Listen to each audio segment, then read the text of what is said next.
저는 50대의 여성이고 건물 청소 일을 합니다. 슬아에 딸이 한 명 있었는데 1년여 전 교통사고로 명을 달리하고 말았어요. 할머니, 엄마는 하늘나라에 있으면 건주가 보여요? 그럼 우리는 엄마가 안 보여도 저 하늘 위에선 우리가 다 내려다 보인단다. 엄마는 좋겠다. 왜? 우리가 보여서? 네, 그럼 저나 할머니가 안 보고 싶을 거잖아요. 보고 싶을 때마다 볼 수 있으니까. 아직 8살인 저의 손주는 하늘나라로 떠난 제 엄마를 많이 그리워합니다. 당연한 일이겠죠. 저는 환갑을 내일 모레 앞둔 나이면서도 여전히 저 세상 떠난 어머니가 그리운데 아직 초등학교 1학년밖에 안 된 손주 녀석은 말해 못하겠어요. 어린 손주가 해맑게 그런 말로 제 엄마에 대한 그리움을 표현할 때면 제 마음은 미어지는 것만 같습니다.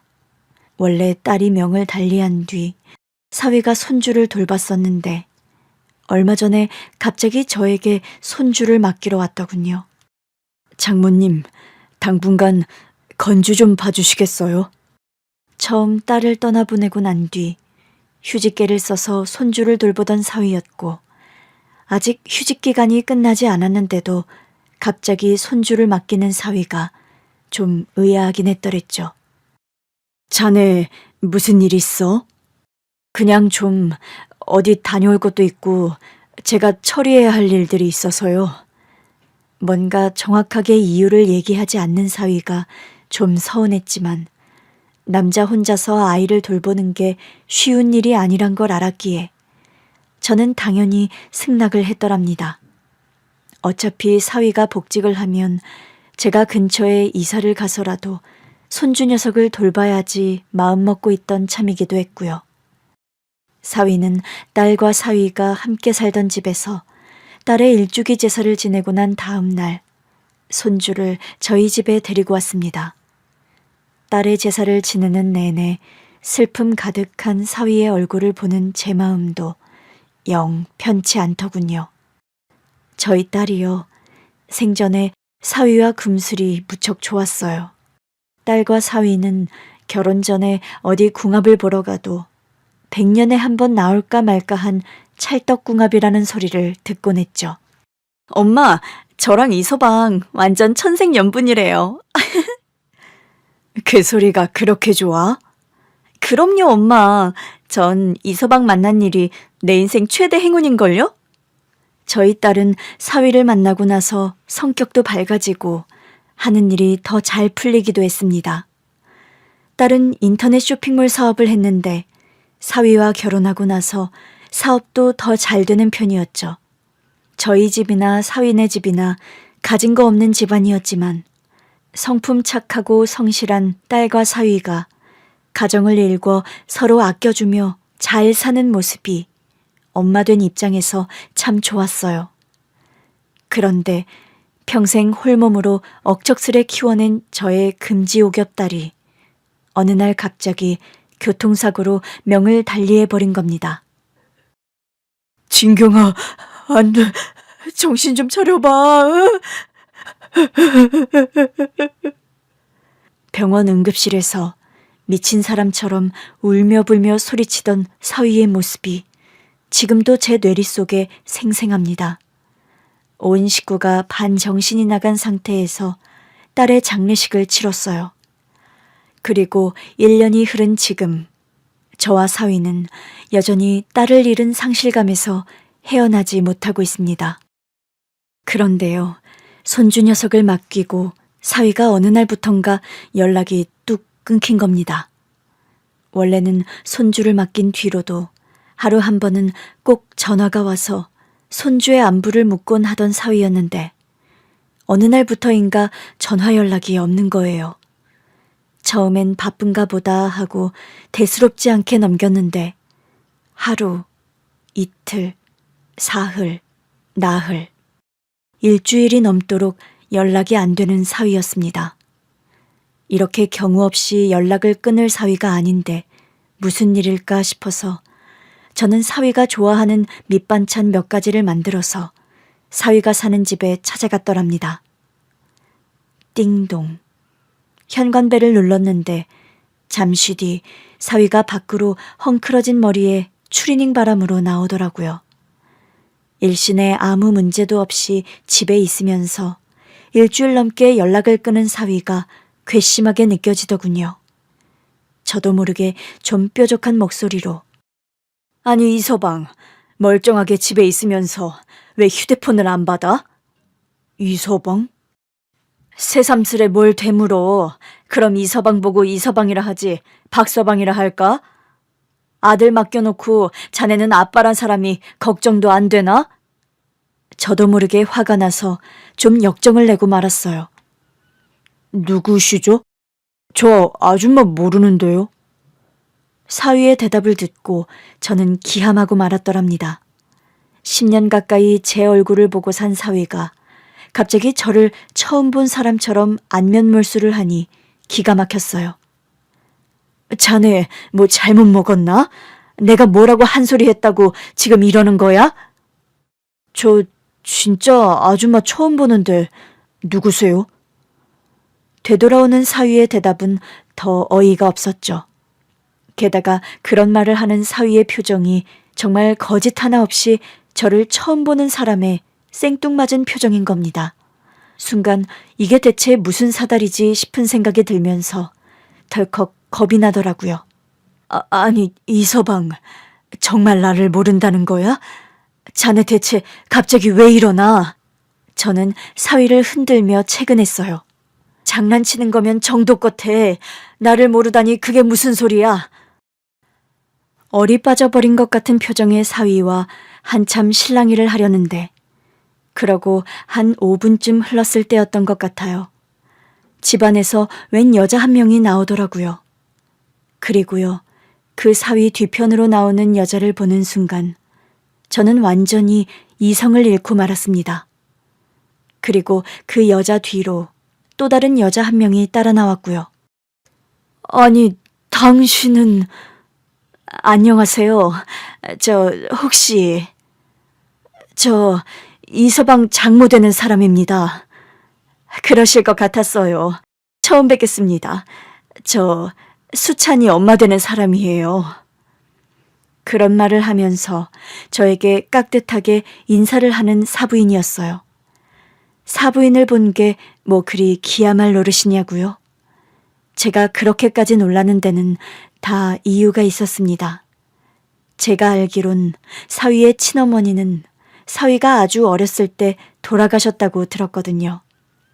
옛날에 사위가 저희 딸과 결혼 허락을 받으러 왔을 때였어요. 그래, 양친 부모님은 살아계시고? 아버지는 살아계신데 어머님은 제가 어려서 돌아가셨어요. 저런, 엄마 정이 많이 그리웠겠네. 맞아요. 저는 엄마 얼굴이 잘 기억 안 나면서도 어려서 엄마가 너무 보고 싶어서 할머니 몰래 늘 엄마 사진을 가지고 다녔어요. 엄마, 이서방 지금도 지갑 속에 자기 엄마 사진 갖고 다녀요. 어머님, 저희 엄마 사진 한번 보시겠어요? 그래, 어디 한번 보여줘 보게나. 사위는 처음 저에게 인사를 왔던 날 지갑 속에 낡은 사진 한 장을 보여주더라고요. 사위가 5살 때 세상을 떠났다는 사부인은 사위를 꼭 닮은 외양이었죠. 그런 관계로 저는 사부인을 본 적은 없었지만 그 얼굴을 또렷하게 기억하고 있었어요. 사부인께서는 분명 이서방이 어렸을 때 돌아가셨다고 하던데요. 그게 제 시댁에서 저를 죽은 사람으로 만들어놔서 여태 그런 오해를 하고 사셨을 겁니다. 그럼 사부인 뒤에 계신 여자분은 또 누구세요? 이분은 요즘 수찬이 간병을 거들어주고 계신 간병인 아주머니세요. 안녕하세요, 사모님. 고개를 꾸벅 수그리며 공손하게 저에게 인사를 하는 간병인 아주머니였습니다. 저는 이게 대체 꿈인지 생신지 분간이 가지 않을 정도였어요. 사부인은 한눈에 봐도 귀티가 줄줄 흐르는 귀부인 느낌이었고 사부인이 부린다는 간병인 아주머니 역시 노련하고 뭔가 품이 있어 보이는 인상이더라고요. 간병인이시라면 이 서방이 지금 어디 아픈가요? 우리 수찬이가 실은 얼마 전에 사고가 좀 있었어요. 사고요? 그런데 왜 저에게 연락도 안 하셨어요? 처음엔 수찬이 폰을 열 수가 없어서 연락을 못 드렸습니다. 잠금 장치가 되어 있었는데 수찬이 역시 그걸 기억 못 했거든요. 그럼 지금 이 서방이 기억을 잃어서 장모인 저도 못 알아봤다는 거예요? 안타깝지만 그런 상황입니다. 다행히 의사 말로는 조금씩 회복될 거라고는 하는데 지금은 영 상태가 좋지 않아요. 세상에, 아니 어쩌다 이 서방이 저 지경이 되었단 말이에요.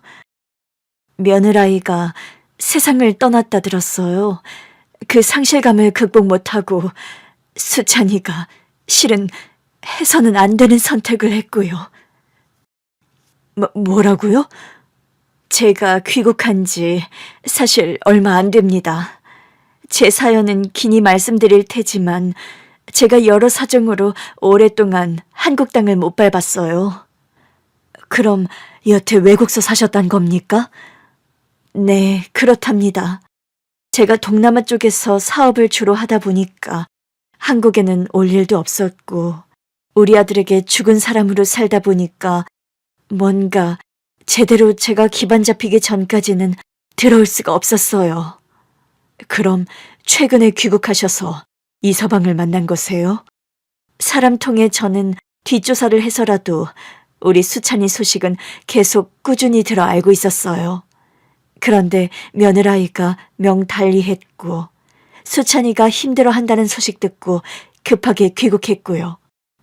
이 서방 사고는 그럼 사부인 오신 후에 일어난 일인가요?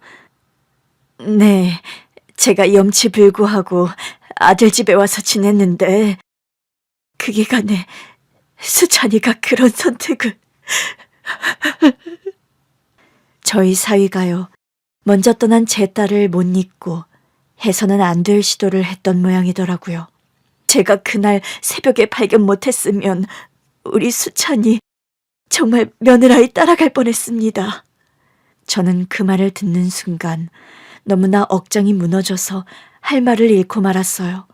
그 후유증으로 기억이 오락가락하는 거고요. 네, 병원에서 의사 말로는 그렇다고 했어요.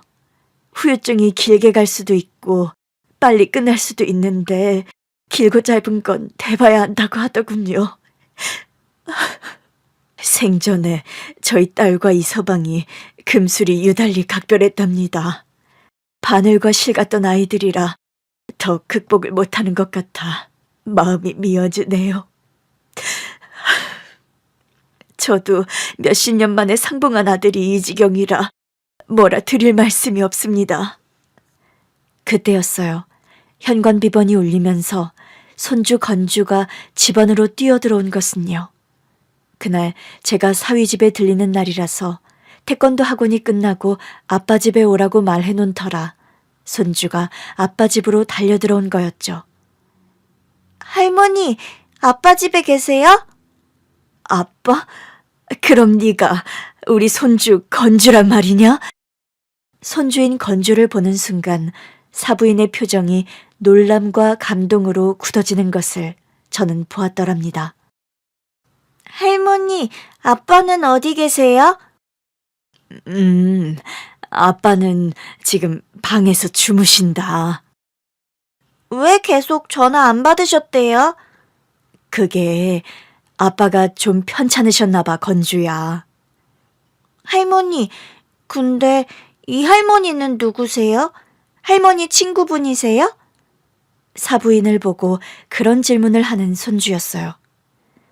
건주야, 이분은 네 친할머니 되시는 분이란다. 친할머니요?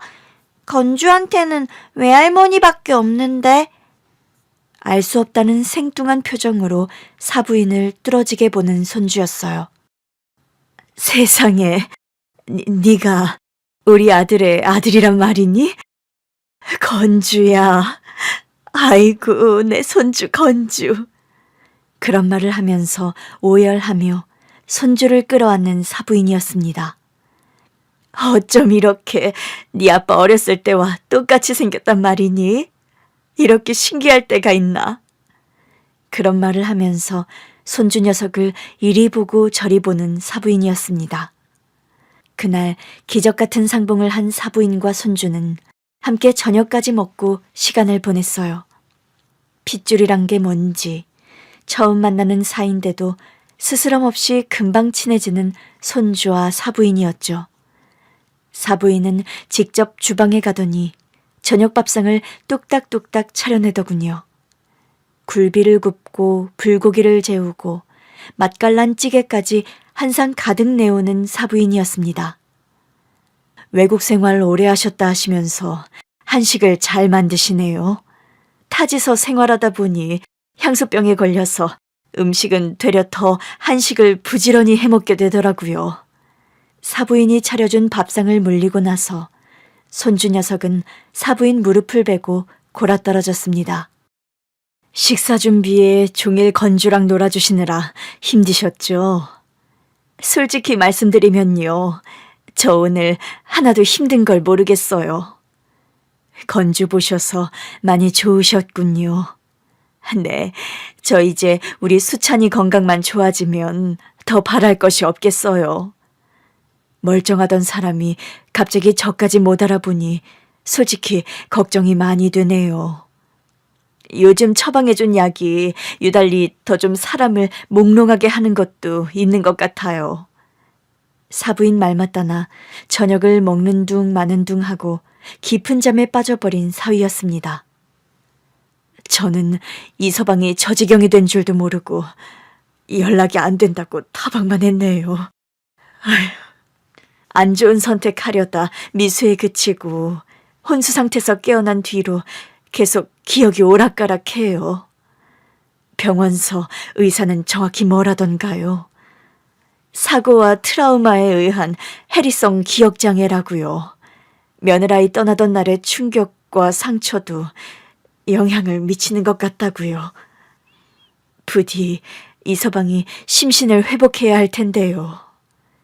저도 매일 기도하는 마음으로 수찬이를 돌보고 있습니다. 그래서 간병인도 구하셨어요? 네, 간병인 아주머니가 심리치료도 전공한 분이셔서 수찬이 케어에 아주 안성맞춤인 분이세요. 그런데 사부인, 어째서 이 서방은 사부인을 여태 돌아가신 걸로 알고 살았죠? 이런 말씀 실례가 되려나요? 저는 참았던 궁금증을 넌지시 물어보았더랍니다. 실례라니요. 당연히 그런 의문 가지실 거예요.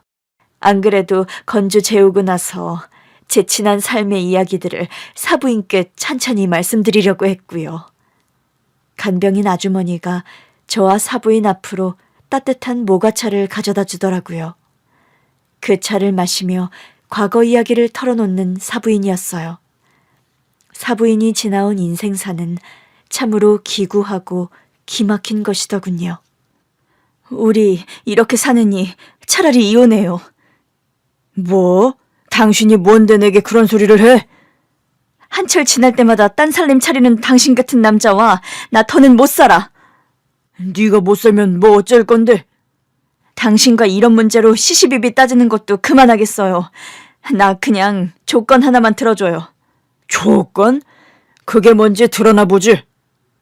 돈도 위자료도 다 필요 없어요. 나한테 필요한 건 딱 하나예요. 수찬이만 내가 키우게 해줘요.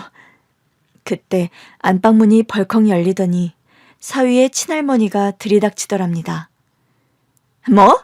너 지금 방금 뭐라고 했니? 수찬이만 데리고 저 이혼하고 싶다고요. 얘 좀 봐라. 집을 나가면 너만 곱게 나가면 되지. 왜 우리 집 장손을 네가 데리고 간다는 거야? 계집질 못 고치는 남자와 이혼하면서 그럼 제가 제 분신 같은 아들까지 뺏기라고요? 짝. 그런 말을 하는 사부인의 따귀를 인정사정 없이 갈기는 사부인의 시어머니였다고 합니다. 이 집 식구들 손버릇이 다 이유가 있는 거였네요. 뭐? 너 더 짓거려봐라. 아주 매운맛을 더 보여줄 테니. 매도 맞다 보니 제가 시집와서는 게 맷집밖에 없어요. 그런 제가 고작 그런 협박에 무서워 벌벌 떨기라도 할까봐요? 너 우리 엄마한테 그만 대들어.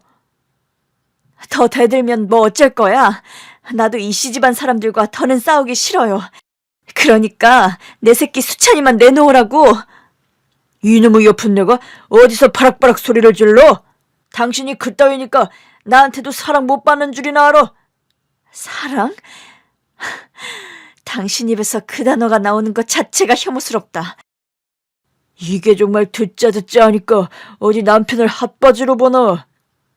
박하사도는 습관적으로 외도를 일삼는 건 물론이거니와 손버릇까지 나쁜 사람이었다고 하더군요.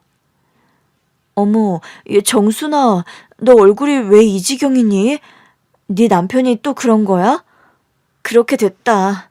어제 이혼하겠다고 선언해서 난리가 났어. 너 그 집구석에서 당장 보따리 싸서 나와. 무슨 영화 보겠다고 이혼 소장 들어갈 때까지 거기서 버티는 거야?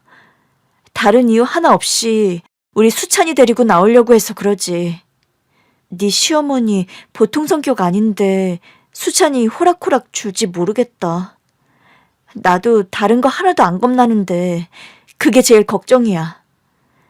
차라리 이런 말 어떻게 들릴지 모르겠지만 정순아, 어차피 이혼하는 거 수찬이 떼어주고 새 출발하는 게 어떠니? 말도 안 되는 소리 하지 마. 난 수찬이 없는 삶은 절대 생각도 할 수 없어. 사부인은 이혼을 결심했지만 사위인 수찬이를 데리고 오는 일이 호락호락하지 않았다고 합니다. 네가 아들 끼고 살고 싶으면 네 남편도 견뎌야 하는 게 순리야. 어머님은 어머님 아들이 견딜 수 있는 남편감이라 생각하세요? 세상 천지 남자가 뭐 별다른 줄 아니?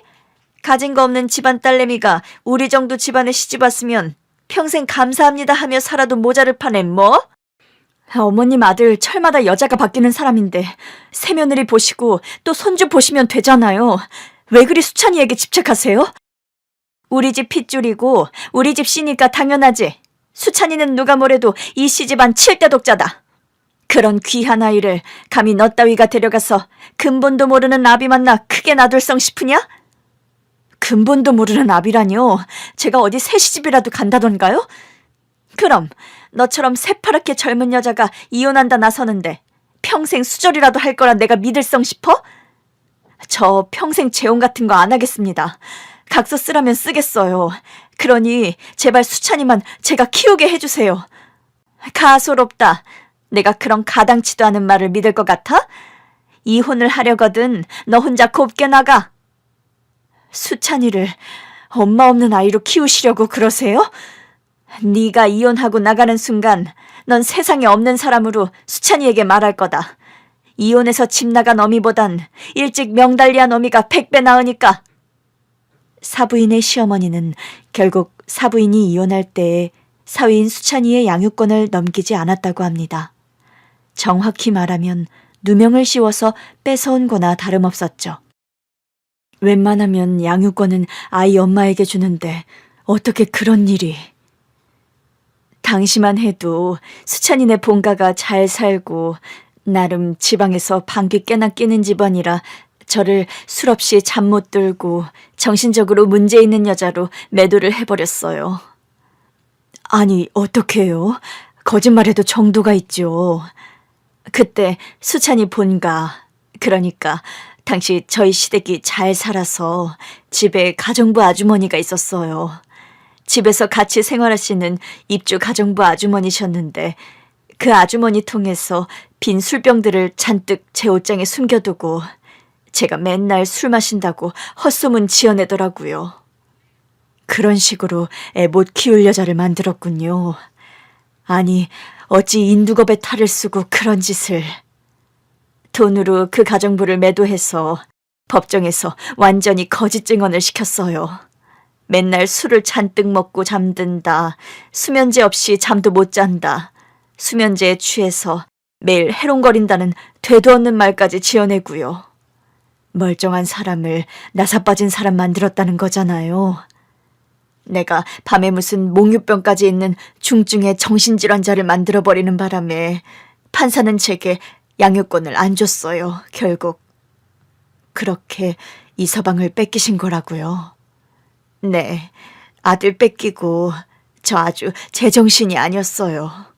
그 후로 시댁에서는 저를 아예 세상에 없는 사람을 만들어버렸고 저는 도끼를 품고 외국으로 떠났고요. 비참함과 배신감을 잔뜩 안은 채 사부인은 외국으로 돈을 벌러 떠났다고 합니다. 악착같이 성공해서 돌아와 시댁에 복수해주겠다. 힘을 일단 기르고 이서방을 다시 찾아와야겠다. 그런 결심을 했더랍니다. 그런데 어디 성공이라는 게 말이 쉽지 어디 쉬운 일인가요? 처음 베트남으로 건너가서 이것저것 일을 손댔지만 고전을 많이 했어요. 베트남에서 사촌언니 부부가 커피 사업을 하는 바람에 사부인은 처음에 그곳에 가서 일손을 도우며 사업을 배웠다고 합니다. 제가 어설프게 손댔던 사업들은 성과가 없었는데 사촌언니 부부 사업 일은 제 적성에도 잘 맞고 성과도 나쁘지 않았어요. 사촌언니 부부가 사업을 접으면서 사부인에게 커피 사업을 물려줬고 사부인은 한동안 커피 사업으로 돈을 꽤 벌었다고 합니다. 저는 그때쯤 한국으로 귀국해서 수찬이를 되찾을 생각이었어요. 그래요. 그런데 그참에 하필 또 건강이 제 발목을 잡았어요. 사업이 한참 궤도에 오르고 겨우 기반을 잡았을 때쯤 사부인은 폐에 종양이 생기는 바람에 생사를 오가는 투병을 또 몇 년이나 했다고 합니다. 그 사이에 겨우 기반에 오른 사업은 내리막길을 걸었고요. 한국에 와서 떳떳하게 다시 소송하고 수찬이를 찾자는 계획이 물거품이 돼버렸죠. 사업도 내려앉고 제 건강도 장담할 수 없는 상황이라 그때는 참 미래가 막막했어요. 사부인은 사위인 수찬이를 찾겠다는 결심을 내려놓을 수밖에 없었다고 합니다. 돈도 돈이지만 아픈 몸으로 아들 앞에 나타난다는 게 어불성설이었죠. 그때 의사는 제게 시한부를 선고한 상황이라 아이 앞에 나타날 용기를 낼 수가 없더라고요. 그 심정이 오죽하셨을까요, 참. 자식 키우는 입장에서 얼마나 힘든 시간을 보내왔는지 눈앞에 그려지는 듯 하더군요. 그럼 사부인께서는 평생 재혼도 안 하셨어요? 사업을 하는 걸로도 워낙에 바빴고 또 무엇보다 수찬이를 되찾아올 생각에 새로 가정 꾸리는 일이 꺼려지더군요. 저도 일찍 사별해서 평생 홀몸으로 우리 딸아이를 키운 입장이라 사부인 상황이 여러모로 남일처럼 안 느껴지네요. 안 그래도 우리 수찬이가 결혼할 때 사부인이 어떤 분인가 참 궁금했더랍니다. 이서방 결혼할 때 와보시고 싶으셨을 텐데 어떻게 참으셨어요? 그때까지만 해도 제 건강을 장담 못하는 상황이라 울면서 우리 수찬이 결혼 소식만 전해 들었었네요. 그 후로 건강은 그래도 어떻게 회복하셨어요? 죽기 전에 우리 아들 좀 실컷 보고 싶다는 소망이 저를 다시 일어나게 한 것 같아요. 병원에서도 거의 포기한 상태의 사부인이었는데 한 3년 자연치유를 전문으로 하는 요양원에서 정양을 하고 난 뒤 기적적으로 폐에 생긴 종양이 사라졌다 하더군요. 수술로도 온갖 약물로도 계속 생겨나던 종양이 요양원에서 자연요법 받고서 거짓말처럼 사라졌어요. 아마 거기 치료법이 제 체질에는 잘 맞았던 게 행운이었던 것 같고요. 그래도 건강 회복하셨다니 참 듣던 중 다행이네요. 그렇게 겨우 살아나서 다시 사업에 뛰어들었어요. 그때가 막 한류 붐 일면서 우리나라 드라마가 인기 많이 끌던 때였고 한국 화장품을 떼어다 파는 사업을 시작했는데 사업이 아주 잘 됐고요. 사부인은 알고 보니까요. 동남아 쪽에서 화장품 사업으로 아주 큰 성공을 거둔 사업가더라고요. 돈 걱정 없고 준재벌 소리 들을 때까지 이악 물고 견디자는 각오로 사업을 키웠어요. 시댁 사람들 누구도 찍소리 못할 정도로 내 힘을 키운 다음 귀국하자. 그리 마음을 먹었더랍니다. 사부인의 오기 섞인 목표대로 사부인은 큰 성공을 거둔 상태로 귀국했다고 합니다. 그런데요, 세월이 야속하죠. 막상 한국에 들어오고 나니 수찬이 아버지도 시어머니도 모두 이 세상 사람이 아니더군요. 네, 박가사도는 5년 전에 암투병하다 돌아가셨거든요. 이서방 할머님은 더 오래전에 돌아가신 걸로 알고요. 그러니까요. 완벽하게 시댁 식구들 코를 납작하게 해주려고 이악 물고 성공했는데 그 사이에 남편도 시어머니도 죽고 없는 데다 시댁 사업까지 파산했다는 소식 듣고 참 허무하더라고요. 저희 사위네 집이요. 원래 잘 살던 집이었는데 한 6년 전인가 바깥 사돈 사업이 완전히 망해서 파산을 했고 얼마 안가 바깥 사돈도 명을 달리했더랍니다. 그 여파로 사위 역시 녹록치 않은 시간을 보내야 했지요. 사실 저희 딸이 시집가고 나서 시댁이 망하게 됐던 거고 저희 딸도 살아생전 고생을 많이 했습니다. 우리 며느리도 고생 많이 했다던데 참 제가 억장이 무너져요. 이서방과는 워낙 금술이 좋아서 사는 게 쪼들려도 부부싸움 한 번 안 하던 아이들이에요. 제가 그 얘기 듣고 더 속이 상하더군요. 우리 수찬이가 천생연분 배필을 하루아침에 잃어서 저리 마음고생을 하고 정신 못 차리는구나 싶어서요. 그런 말을 하면서 눈시울을 붉히는 사부인이었습니다. 저 역시 딸 생각이 나면서 서글픈 그리움이 파도처럼 밀려오는 게 사실이었죠. 저희 딸과 이서방이 연애 시절부터 참 각별했더랍니다. 저는 그때 한국에 없다 보니 우리 수찬이와 며느라이 결혼할 때 얘기를 잘 모르는데 좀 해주시겠어요? 제 딸과 이서방의 결혼 스토리를 궁금해하는 사부인이었습니다. 사실 저희 딸이 이서방과 결혼할 당시만 해도 이서방네 집안이 돈도 많고 나름 지방에서 유지소리 됐던 상황이라 제 딸아이를 며느리감으로 탐탁지 않아 했어요.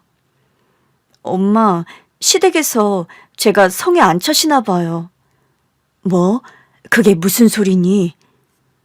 딸에게 그런 소리를 들은 저는 철렁하는 마음이 드는 게 사실이었죠. 편모스라 가진 거 없는 집안에서 태어나고 자라게 한 딸에게 미안한 마음이 들었어요. 어머니, 진경이가 하는 말 흘려들으세요. 아니, 어떻게 그런 말을 흘려듣나. 저기 이서방, 집안어른들이 진경이를 마음에 안 들어 하시던가? 결혼 허락 안 하시면 저 절연할 거예요. 제 나이가 무슨 결혼을 허락받고 해야 할 나이도 아니고요. 그래도 집안어른들이 반대하면 허락할 때까지 설득하고 기다려야지 절연이라니.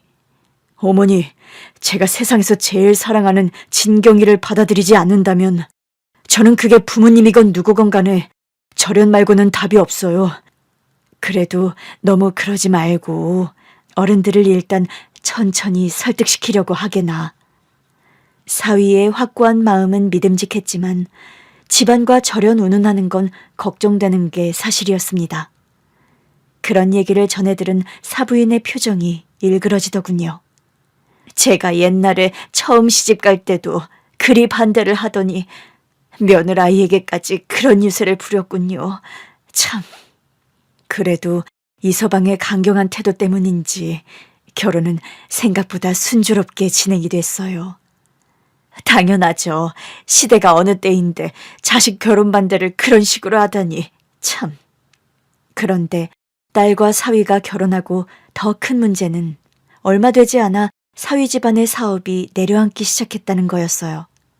엄마, 우리 살던 집까지 경매로 넘어간대요. 네 시아버지가 사주셨다는 집 말이니? 네, 엄마. 저랑 이서방 다시 집 알아보려고요.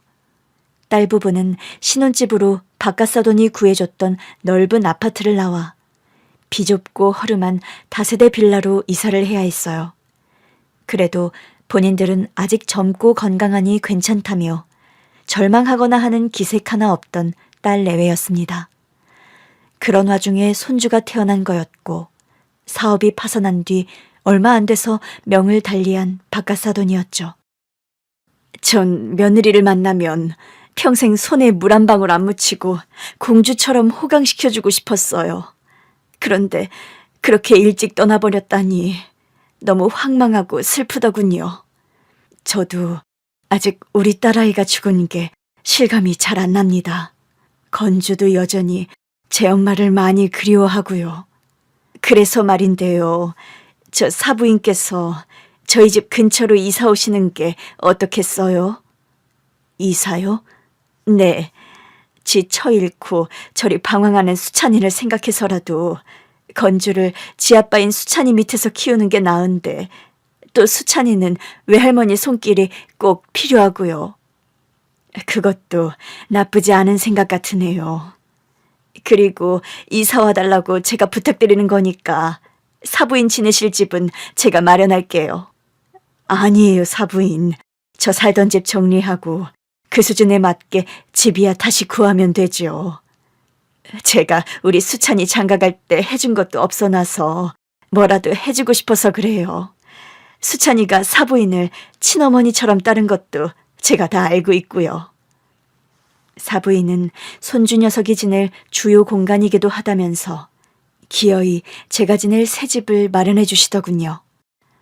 사부인, 이렇게 말씀드리면 어떻게 들으실지 모르겠지만 전 평생 일하고 사업하느라 이제 가진 게 돈뿐이에요.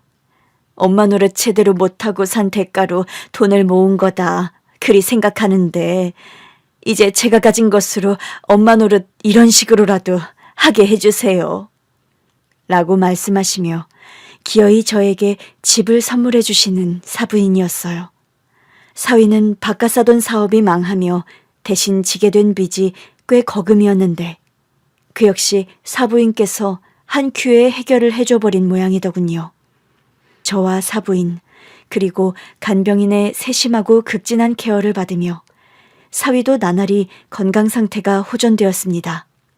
제가 거처를 옮기고 나서 한두 달이 지난 뒤에는 완전히 원래의 컨디션을 회복하게 된 사위였어요. 이서방, 이제 내가 누군지 잘 알겠나? 그럼요, 장모님이신걸요. 내가 옆집 살며 매일 오니까 이제 노락가락 안 하는 거야? 저 해리송 기억장애 이제 사라졌어요, 장모님. 그런 걱정 접어두셔도 돼요, 이제. 난 가끔 자네가 생뚱한 표정이라도 지을라 치면 여전히 겁이 나. 또 뭔가 기억을 지웠나 싶어서. 그런 거 없어진 지 오래예요, 이제. 병원서는 뭐라던가. 뇌CT랑 MRI 저번 주에 찍고 왔는데 앞으로 괜찮을 거래요. 요즘 밤에 잠자는 건 편하고 불면증도 많이 좋아졌어요. 약 같은 거 안 먹고도 잘 자고요. 사위는 사부인이 소개해준 유명한 정신과의 상담 클리닉 치료를 받으며 많이 상태가 호전됐습니다. 이서방, 앞으로는 아무리 진경이가 그리워서 힘들어도 나쁜 생각은 하면 안 돼. 건주 생각을 해야지. 내 어머니, 제가 진경이 잃고 사실 우울증이 심했어요. 알아. 내가 자네 마음을 왜 모르겠나. 제가 휴직 기간도 안 끝났는데 건주 맡겨서 서운하셨죠. 그때는 정확히 사유도 말 안 하면서 처리할 일이 있다고 하니 무슨 일인가 싶었지. 사위는 그때 저에게 손주를 맡겨놓고 안 좋은 선택을 했던 겁니다. 그런 선택을 한때라도 생각했던 사위를 생각하면 가슴이 미어지는 게 사실이었죠. 저 역시 딸을 잃고 하루하루 밥을 씹어도 모래알을 씹는 것 같은 일상을 보냈어요. 저희 딸은 사위에게는 누구와 바꿀 수 없는 사랑스러운 아내, 저에게는 제가 살아가는 이유나 마찬가지인 금쪽 같은 딸이었죠. 저는 딸이 7살 무렵 남편과 사별했어요. 남편은 택시 운전을 하던 사람이었는데 운행 중 교통사고를 크게 당해 명을 달리하고 말았고요. 그 후로 홀몸으로 평생 닥치는 대로 일을 해가며 저 나름 제 인생을 다 바쳐 키운 딸 진경이었습니다. 그런 딸이 꼭 제 아빠 운명을 담기라도 하듯 어느 날 갑자기 교통사고로 떠나버렸을 때 제 심정이야 말로 뭐 하겠습니까? 딸이 세상을 떠나던 날, 딸은 사위의 회사 앞으로 가던 길이었어요. 오후 나절부터 손주를 저에게 맡기러 온 딸이었죠. 오늘 이서방이랑 데이트한다고? 건주 아빠가 결혼기념일 데이트하자고 회사 앞으로 오라고 해서요. 어이구, 결혼한 지 벌써 10년이 다 되어 가는데 이서방이 그리 좋으냐? 그럼요, 엄마. 저는 세상에서 제일 잘한 일 중에 하나가 건주 아빠 만나서 결혼한 거예요. 딸은 시댁 사업이 망해 그리 가진 고생을 하면서도 얼굴 한번 찌푸리지 않던 아이예요. 좋은 데 가서 식사하기로 했어. 비싼 데는 아니지만 그래도 어디 예약해뒀나 봐요, 건주 아빠가. 우리 형편도 그렇고 올 한 해는 넘어가자고 했는데도 굳이 나오라고 해서 죄송해요, 엄마. 죄송은 무슨, 얼른 다녀오거라. 이럴 때 아이 맡기라고 친정엄마가 있는 거지. 다음번엔 엄마 모시고 외식하러 갈게요. 됐다. 나는 걱정 말고 얼른 다녀와. 결혼기념일이라고 오랜만에 딸과 사위는 데이트를 하기로 약속이 되어 있던 날이었죠. 그날 약속 장소로 가다가 변을 당한 딸이었어요. 제가 그날 그 식당서 저녁 먹자고만 안 했으면 진경이가 괜찮았을 텐데 하는 생각에 저 너무 힘들었어요, 장모님. 그런 말도 안 되는 소리가 어딨어. 그런 일이 벌어질 줄 알고 한 일도 아닌데. 그 사람이 우리 형편 나아지면 그때 따로 기념하자고 자꾸 저를 말렸거든요. 근데 저는 또 고생하는 진경이가 미안하고 안쓰러워서 생각해 주려던 게 그만. 그날 사위는 응급실에 들어오는데요. 한 손에 장미꽃다발을 든 채였어요. 계획대로라면 식당에 도착한 딸아이에게 건네줬어야 할 장미꽃다발이었죠. 결국 그 꽃다발은 주인을 찾지 못하고 버려져야 했습니다. 딸과 사위가 처음 만난 곳은 딸이 아르바이트를 하던 카페에서였다고 합니다. 어서 오세요. 카페라떼 한잔하고 머핀 하나요. 이 근처 사시나 봐요. 매일 오시네요. 사실 저 집은 이 카페에서 거리가 좀 있어요. 그럼 직장이 근처세요? 저희 카페 단골이시라 집이 근처신 줄 알았는데. 실은 그쪽 매일 보고 싶어서 오는 거예요. 이 동네는 사촌 형 사는 동네인데 형 보러 와서 이 카페 처음 왔다가 그쪽한테 반해서요. 사위는 딸이 아르바이트를 하던 카페의 손님이었다고 합니다.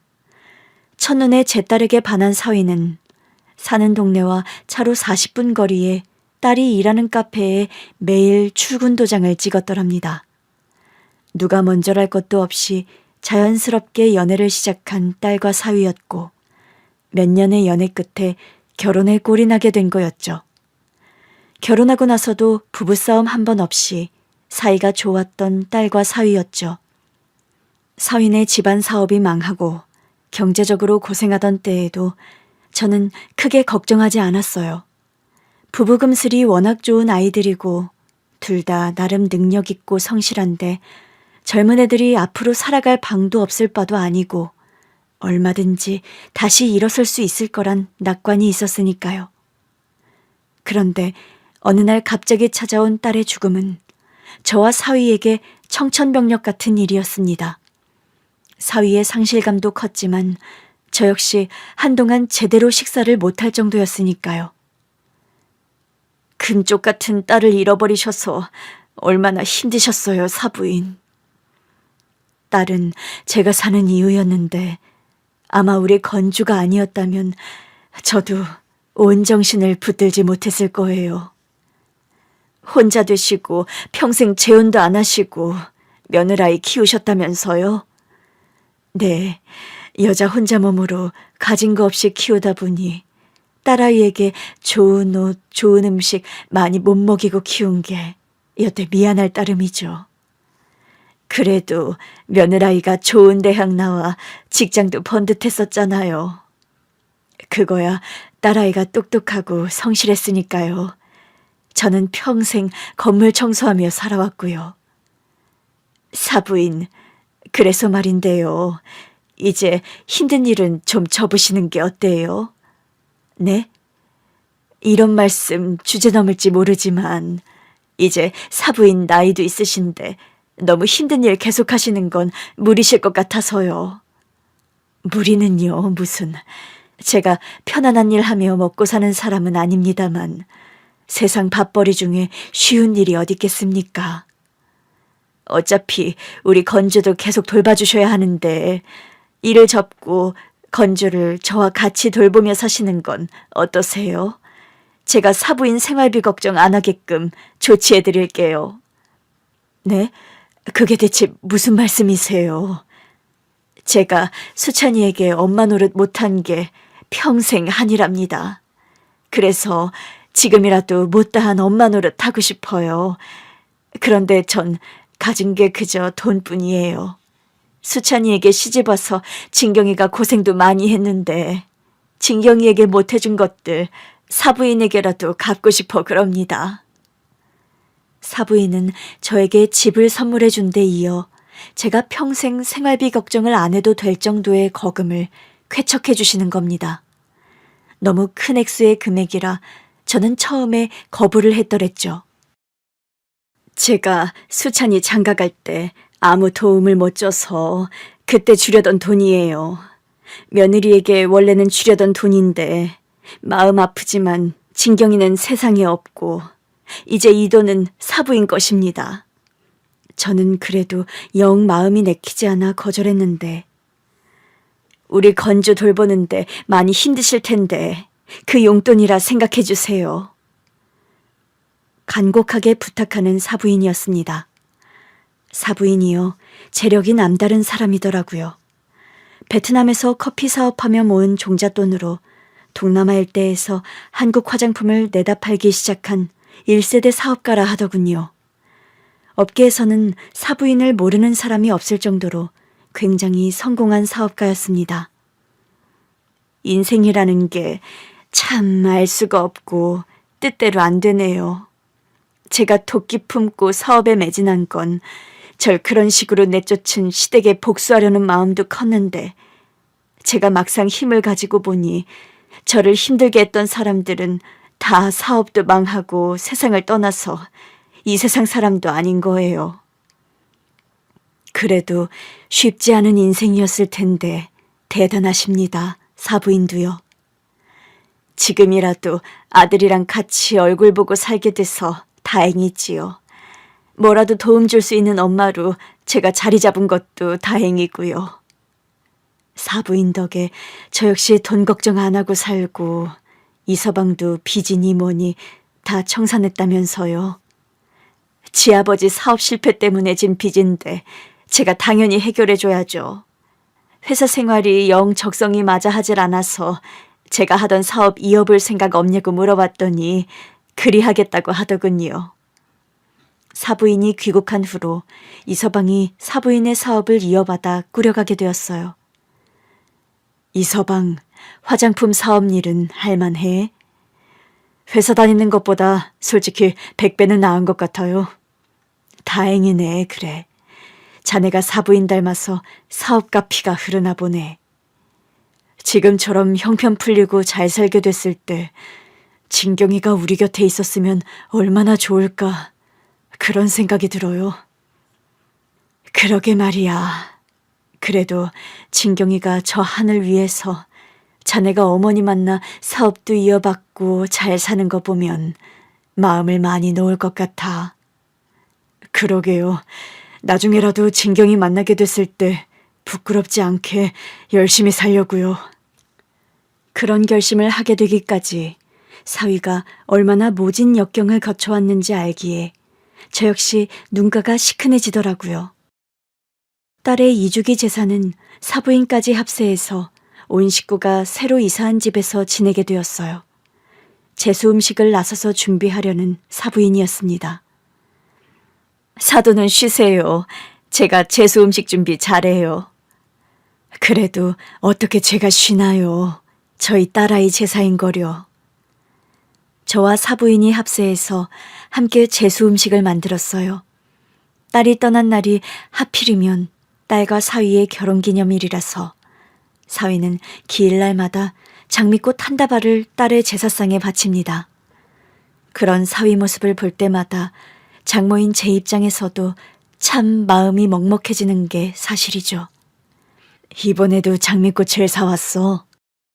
진경이가 기념일에 꽃다발 받는 걸 되게 좋아했거든요. 사랑받는 여자가 되는 기분이라고요. 생전 장미를 좋아했던 딸은 죽어서 기일날에도 남편에게 장미꽃다발을 한 알음씩 받고 있으니 사랑받는 여자인 건 확실한 것 같아요. 착하고 효녀였던 내 딸 진경이가 조금만 더 우리 곁에 있었더라면 얼마나 좋을까 싶은 생각이 다시 들더군요.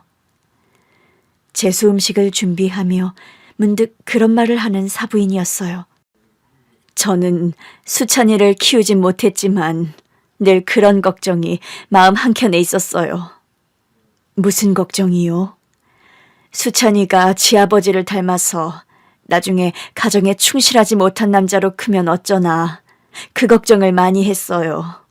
사실 아들은 대부분 아버지를 닮는다고 하잖아요. 듣고 보니 하실 법한 걱정이었겠네요. 그런데 우리 수찬이는 지아버지를 닮지 않고 애처가라 참 다행이다 싶어요. 수찬이가 지아버지 닮게 크는 게 싫어서 제가 어떻게든 키우려고 했지만 실패하면서 그걸 가장 걱정하기도 했고요. 이서방은 둘째가라면 서러울 애처가였답니다. 그러게요. 진경이가 살아있었다면 저나 사부인이 걱정이 없었을 것을요. 그러게 말입니다. 인명은 제천이라더니 그게 사람 소관으로 되는 일이 아니더라고요. 제 남편도 그랬고요. 진경이가 생전에 잡채를 좋아했다고 해서 제가 좀 더 신경 써서 만들어 봤어요. 한번 드셔보시겠어요?